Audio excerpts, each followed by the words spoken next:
ശബരിമല സ്വർണ്ണക്കൊള്ളയിൽ ഇന്നും സന്നിധാനത്ത് SITയുടെ പരിശോധന ഉണ്ടാകും. ലീഗൽ മെട്രോളജിയിലെ വിദഗ്ധരുടെ സഹായത്തോടെയാണ് ഇന്ന് സാമ്പിൾ ശേഖരിക്കുന്നത്. ഇന്നലെ ശബരിമല ശ്രീകോവിലിന് ചുറ്റുമുള്ള തൂണുകളും ദ്വാരപാലക ശില്പപാളികളും ഇളക്കിയെടുത്ത് പരിശോധിച്ചു. ശബരിമല സന്നിധാനത്ത് ഷിജോ കുര്യൻ ചേരുകയാണ്. Shijo, good morning. ശരിക്കും കൂടുതൽ ഏരിയകളിലേക്ക് SITയുടെ അന്വേഷണം കടക്കുന്നുവെന്ന് നമുക്ക് കരുതാമോ?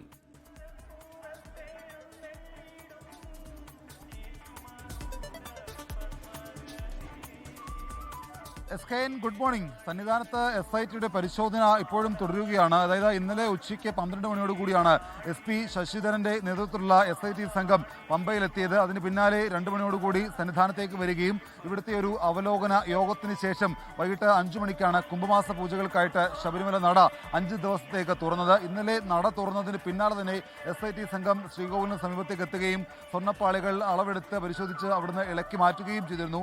ഏറ്റവും ആദ്യം SIT ചെയ്തത് ശ്രീകോവിലിന് പിൻഭാഗത്തെ തൂണുകളിൽ നിന്ന് സ്വർണ്ണപ്പാളികൾ ഇളക്കി മാറ്റുകയാണ് ചെയ്തത്. അതിന് പിന്നാലെ ശ്രീകോവിലിന് മുൻഭാഗത്തു നിന്നുള്ള വാതിൽപ്പാളികളിൽ നിന്നുള്ള സ്വർണ്ണപ്പാളികൾ കൂടി ഇളക്കി മാറ്റിയിട്ടുണ്ട്. നമുക്ക് ഈ ദൃശ്യങ്ങൾ കാണാം. അതായത് ഇപ്പോൾ ഈ ദൃശ്യങ്ങൾ കാണുന്നത് ഈ രാവിലെ നട തുറന്നതിന് പിന്നാലെ അയ്യപ്പന്മാർ അയ്യപ്പ ദർശനത്തിന് വേണ്ടി ഇങ്ങനെ ക്യൂ നിൽക്കുന്നതാണ്. അപ്പോൾ ശ്രീകോവിലിൻ്റെ പിൻഭാഗത്ത് നേരത്തെ സ്വർണ്ണം പാളികൾ സ്ഥാപിച്ചിരുന്നു. അത് പൂർണ്ണമായിട്ട് ഇപ്പോൾ അവിടെ ഇളക്കി മാറ്റിയിട്ടുണ്ട്. ശ്രീകോവിലിന് മുൻഭാഗത്തു നിന്നും സമാനമായ രീതിയിൽ തൂണുകളിൽ സ്ഥാപിച്ചിരുന്ന സ്വർണ്ണപ്പാളികൾ ഇളക്കി മാറ്റി. അതിന് മുമ്പിൽ കാണുന്ന ശ്രീകോവിലിന് മുമ്പിലെ വാതിൽപ്പാളികളിൽ നിന്നുള്ള സ്വർണ്ണപ്പാളികൾ ഇളക്കി മാറ്റിയിട്ടുണ്ട്. കട്ടിളപ്പാളികളിൽ മാത്രമാണ് നിലവിൽ സ്വർണം അവിടെയുള്ളത്. കട്ടിളപ്പാളികളിൽ നിന്നുള്ള സ്വർണവും അല്പസമയത്തിനകം SIT സംഘം അവിടുന്ന് ഇളക്കി മാറ്റും എന്നുള്ളതാണ് നമുക്ക് ലഭിക്കുന്ന വിവരം. അതോടൊപ്പം തന്നെ ദ്വാരപാലക ശില്പത്തിൽ പൂർണ്ണമായിട്ട് സ്വർണ്ണപ്പാളികൾ കഴിഞ്ഞ ദിവസങ്ങളിൽ പൂശിയിരുന്നു. അത് ഇപ്പോൾ പൂർണ്ണമായിട്ട് ഇളക്കി മാറ്റിയിരിക്കുകയാണ്. അതായത് ഇപ്പോൾ ദ്വാരപാലക ശില്പത്തിൽ കുറച്ച് പുഷ്പങ്ങൾ മാത്രമാണ് ഇപ്പോൾ അവിടെ വെച്ചിരിക്കുന്നത്. അവിടെ നേരത്തെ സ്വർണ്ണപ്പാളികൾ ഉണ്ടായിരുന്നു. ദ്വാരപാലക ശില്പത്തിൽ നിന്ന് പൂർണ്ണമായിട്ടും സ്വർണം ഇളക്കി മാറ്റിയിട്ടുണ്ട്.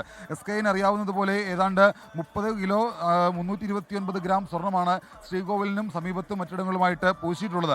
ഇതിനകത്ത് എത്രമാത്രം കുറവ് വന്നിട്ടുണ്ട് എന്നുള്ള കാര്യങ്ങളാണ് കൃത്യമായിട്ട് ശാസ്ത്രീയമായിട്ടുള്ള പരിശോധനയിലൂടെ അറിയേണ്ടത്.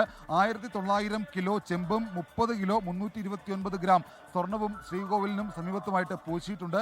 അതിവിടുന്ന് പിന്നീട് അതിൻ്റെ തിളക്കം മങ്ങി എന്ന് പറഞ്ഞുകൊണ്ട് സ്പോൺസർമാരടക്കം ഉണ്ണികൃഷ്ണൻ പോറ്റി ഇവിടുന്ന് കൊണ്ടുപോവുകയും തിരികെ വീണ്ടും ഇവിടെ കൊണ്ട് അത് സ്ഥാപിക്കുകയും ചെയ്തു. അതിനുശേഷം അപ്പോൾ എത്ര ഗ്രാം കുറഞ്ഞിട്ടുണ്ട്, എത്ര തൂക്കത്തിൽ കുറവ് വന്നിട്ടുണ്ട്, അതിനകത്ത് എന്താണ് സംഭവിച്ചത് എന്നുള്ളതിൻ്റെ ശാസ്ത്രീയമായിട്ടുള്ള പരിശോധനയ്ക്ക് വേണ്ടിയിട്ടാണ് SIT വീണ്ടും സന്നിധാനത്ത് വന്നേക്കുന്നത്. കഴിഞ്ഞ മണ്ഡലകാലം അവസാനിക്കുന്ന അന്ന് തന്നെ SIT സംഘം ഇവിടെ വരികയും ഒരു പ്രാഥമികമായിട്ടുള്ള പരിശോധന പൂർത്തിയാക്കി ഇവിടുന്ന് സാമ്പിളുകൾ ശേഖരിച്ചുകൊണ്ട് VSSCയിൽ പരിശോധനയ്ക്ക് വിധേയമാക്കിയിരുന്നു. ഇനിയിപ്പോൾ ഇവിടുന്ന് ശേഖരിക്കുന്ന സാമ്പിളുകൾ അത് മുംബൈ ആസ്ഥാനമായിട്ടുള്ള ബാബ ആറ്റോമിക് റിസർച്ച് സെൻ്ററിലായിരിക്കും പരിശോധനയ്ക്ക് വിധേയമാക്കുക.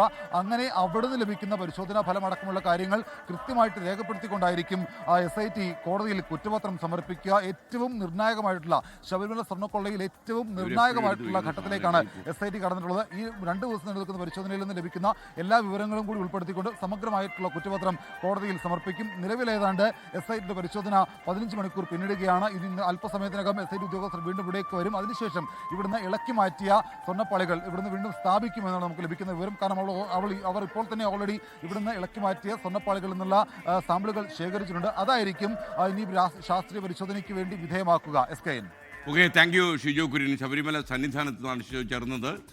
ലോകത്തെവിടെയായാലും ഏത് സമയത്തും 24 വാർത്തകളും ഓഗ്മെന്റഡ് റിയാലിറ്റി പാക്കേജുകളും എക്സ്പ്ലെയിനറുകളും വിശദമായി കാണാൻ ഞങ്ങളുടെ YouTube ചാനൽ നിങ്ങൾക്ക് സബ്സ്ക്രൈബ് ചെയ്യാം.